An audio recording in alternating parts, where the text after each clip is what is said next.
People say 10% of our memory is fake. That is a myth. Why people still believe in it? Because it gives them hope. It gives them a feeling that they can do better in the future. Maybe suddenly, magically, the other part will basically start working. Well, researchers did a lot of work, but they found that there's no dormant part of the brain that is not working basically to do its job to achieve this, what it's called thinking. Another myth that people have is that we have left brain people, right brain. Yes, left is more in control. Left part is more control of the logic, the calculation, reading, writing, and stuff like that. The other part basically in control of image recognition and the bigger picture and stuff like that. But they work together. Researchers did a lot of job in that as well, and they found that both work together to achieve that part. Well, that does not mean you cannot improve your brain. Your brain consumes almost 20%, even though it has only 30% of the weight of the body, but it consumes 20% of what the body consumes, right?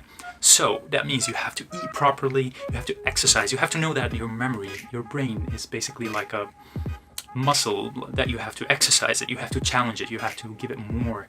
At the same time, just like any muscle, you have to rest it, so you have to sleep well, right? So leave that in mind. You have to understand that brain just process stuff, right? What does it have to process if it doesn't have anything inside? So you have to memorize. So the whole idea of brain working and being creative is depending on how much memory you have in your brain. Now, regardless of all that, right, let's focus on how memory works. In that way, we can control how our brain can get better. So memory works in three main stages, which are encoding, then the storage, then the retrieval. Encoding happens when you hear stuff, you see stuff, you smell, you taste.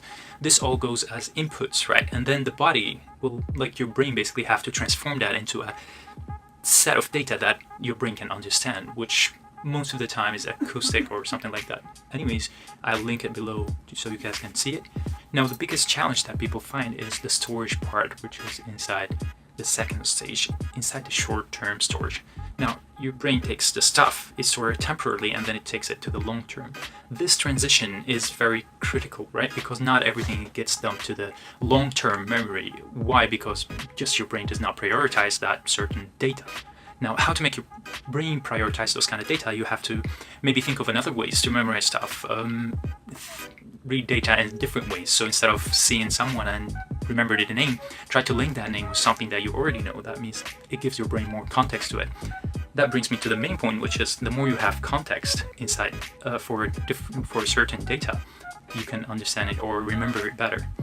Let's say it's very different when a guy just reading something or a guy just reading something and then he got surprised by something, or he was listening to a music that he loves. Then your brain understands that better. Now you need to understand that knowledge and experience is just a collection of memories, basically, that controls how you behave and who you are. So remember, whatever you're memorizing makes you who you are.